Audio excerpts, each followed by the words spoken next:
This is your WXCO Daily News Roundup for Bull Falls Radio, 98.9 FM and 1230 AM in Wausau.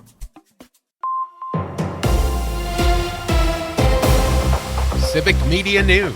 I'm Terry Bell. Here's what Wisconsin needs to know.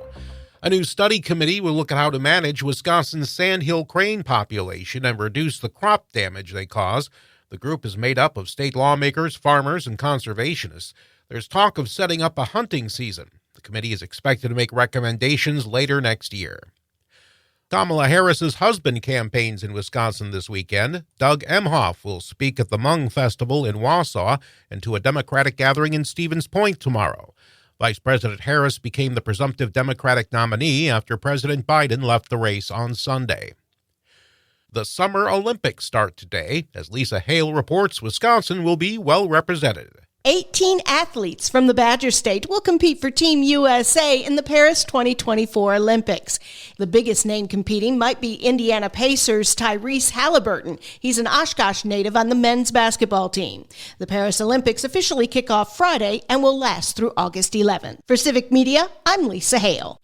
A proposed new building in Milwaukee would be the tallest in Wisconsin, and as Stuart J. Waddles reports, it would be the biggest wooden building in the world. A developer has been selected for the Marcus Performing Arts Center parking garage project. The $700 million effort could include up to 750 residential units, office and retail space, a hotel, and structured parking. Mayor Cavalier Johnson is praising the development, citing its potential to enhance the city's economic and urban landscape. Stuart J. Waddles reporting. Wisconsin wildlife officials are offering $25 rebates to get people to buy new endangered resources license plates. The plates raise money for the Natural Heritage Conservation Program and efforts to protect and restore native plants and animals and state natural areas. Senator Tammy Baldwin is introducing a bill to prevent sudden hospital closures like the ones in Eau Claire and Chippewa Falls this year. The bill requires large hospitals to notify federal agencies of a pending closure at least 3 months in advance. Baldwin is running for a third term against challenger Eric Hovde. I'm Terry Bell, Civic Media News. Now here's what you need to know closer to home. For WXCO Bull Falls Radio News, I'm Melissa Kay. There's an armed standoff in the village of Amherst. The person in the house on Mill Street is 32-year-old Jeffrey Miller. Miller is wanted for trying to kill a law enforcement officer on Tuesday. The Portage County Sheriff's Office was asked to assist in apprehending Jeffrey Miller around 6:30 last night. 5 people were taken into custody, but Jeffrey Miller fled into the house and began shooting at police. Law enforcement will remain on the scene until Miller is taken into custody. Please avoid the area in Amherst. Some visitors go to EAA AirVenture to see military planes, watch the air shows, camp, and socialize with fellow aviation enthusiasts. Others, like Bill from North Carolina, come to learn. I'm building a plane. I came up here to check out some of the forums and meet with some of the other builders, see exactly how they did certain aspects of their planes. EAA continues through Sunday. One man is dead after a crash in the town of Ringel. It happened a little after 11 yesterday morning near the intersection of State Highway 29 and Silk Road. The identity of the 63-year-old man is not being reported until his family is notified. Westbound lanes were closed between County Highways Y and Q until almost 10 p.m. last night. There are 600,000 people in Oshkosh for EAA AirVenture this week, so there are some rules in effect. 2 of the top 5, be kind and thank the volunteers. I volunteered after not being there for 14 years. Mike Kearns is a volunteer after covering EAA as a TV photojournalist for 30 years. His advice? It's about airplanes. It's about, and pilots. 6,000 volunteers are happy to help. EAA ends Sunday. I'm Terry Barr. The first forensic science facility is being built in north central Wisconsin.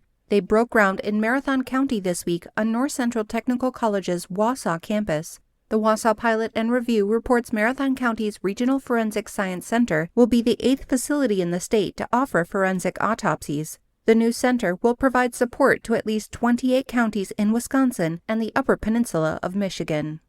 Celebrate Plover is today and tomorrow at Lake Pakawa Park. The party kicks off at 5 on Friday with a car cruise, a kids' fun run, and a run, walk, and roll 5K. The Ramble starts playing at 6, and the balloon flight is at 6:30. The balloon glow will happen around 8:30. Saturday is a full day of fun that starts at 9 a.m. with a volleyball tournament and craft vendors. Music and entertainment happens all day with fireworks at dusk. Drowning deaths number in the thousands each year. Experts say most drowning incidents are preventable with effective policies, education, and community action. The biggest thing we want to make people aware of is that drowning doesn't look like you think it does. It doesn't look like what we see on television or in the movies or even on the cartoons. It's really a silent action. That's Michael Fraley with the Oneida County Public Safety Dive Team. He said if you suspect someone is drowning, you have about 20 to 60 seconds before that person is going to be underwater. The most important thing is to not become a victim yourself. It can be a really dangerous situation to put yourself in. Madison Weber is a medevac EMT with Aspirus. She said calling 911 right away, throwing the person a flotation device, and keeping an eye on where they are will help emergency responders. And that's what you need to know. I'm Melissa Kay for WXCO Bull Falls Radio. It's the Brewers and the Marlins. Hi, I'm Mike Clemens with sports. The Brewers open a 3-game weekend series tonight against the Marlins. The Marlins have just added former All-Star Randy Arozarena following a trade with the Tampa Bay Rays. Meanwhile, it appears that Christian Yelich has opted for rest and rehab rather than undergo season-ending back surgery. The 32-year-old Yelich is on the IL for a second time this season with back problems. Yesterday, at Nationals Park in Washington, D.C., the Padres let right-hander Dylan Cease finish the game with 114 pitches and just 3 walks on the Padres radio network. Abrams to right field. Johnson coming in. He makes the catch. No hits for the Nats. Dylan Cease throws a no-hitter. The second no-hitter in Padres history. There'll be a sea of San Diegans celebrating back home today. The Padres won 3-0. NFL training camp. The Packers now practicing in pads today, tomorrow, and Sunday. Meanwhile, Jordan Love contract talks continue. With sports, I'm Mike Clemens.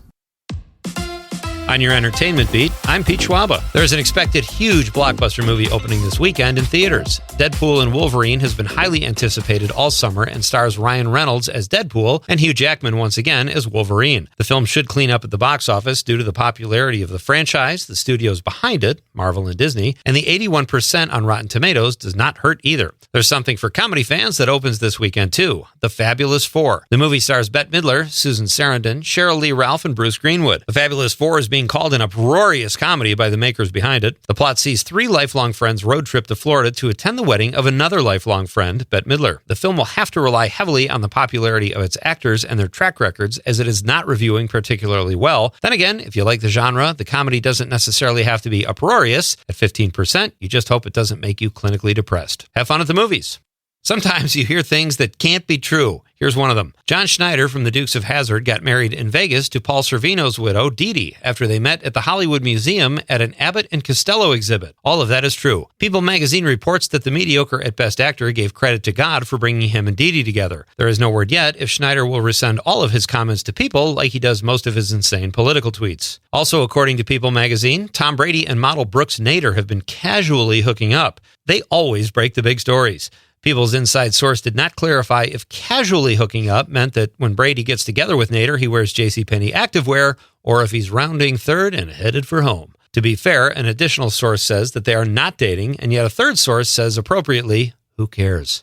Another season of horrible television is in the books after the Kardashians' season 5 finale. In riveting fashion, they all learn their biological ages, with O.J. Simpson's daughter Khloe learning that despite being 39, a TV quack doctor hired to protect the brand informed the least popular sister her biological age is actually 28.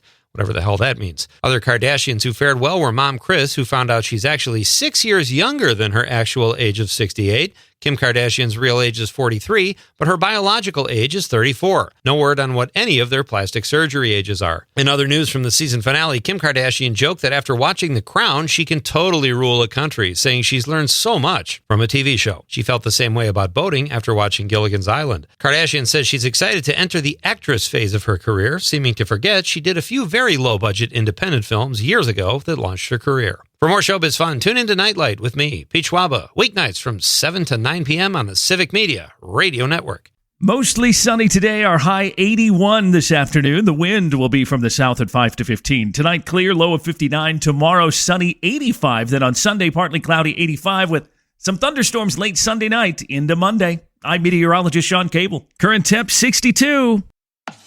That's your WXCO Daily News Roundup from Civic Media. Subscribe to this podcast on Spotify, Apple, or wherever you find your podcasts. Find more news at bullfallsradio.com.